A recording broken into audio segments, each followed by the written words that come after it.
দেশের মান মর্যাদা সমুন্নত রাখতে আগামীতে অলিম্পিক অঙ্গনে ক্রীড়াবিদদের অংশগ্রহণ নতুন মাত্রা যোগ করবে বলে জানিয়েছেন সেনাপ্রধান জেনারেল ওয়াকারুজ্জামান। বলেন, বর্তমান সরকার ক্রীড়া ক্ষেত্রকে অনেক বেশি গুরুত্ব দিচ্ছে।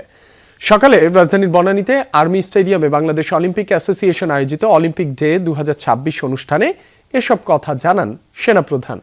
এ সময় সব ধরনের সমস্যা নিরসন করে সবাইকে ক্রীড়াঙ্গনে সম্পৃক্ত করে এগিয়ে নেওয়ার আহ্বান জানান সেনাপ্রধান।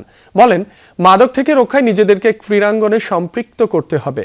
আগামী 2030 সালে আন্তর্জাতিক অলিম্পিক ভিলেজ আয়োজনের উদ্যোগ গ্রহণে সরকারের সহযোগিতা কামনা করেন তিনি। বলেন, ক্রীড়াবিদদের যদি সুযোগ দেওয়া হয় তাহলে বিশ্বের বুকে তারা বুক উঁচিয়ে দেশের মর্যাদা আরো বৃদ্ধি করতে পারবে।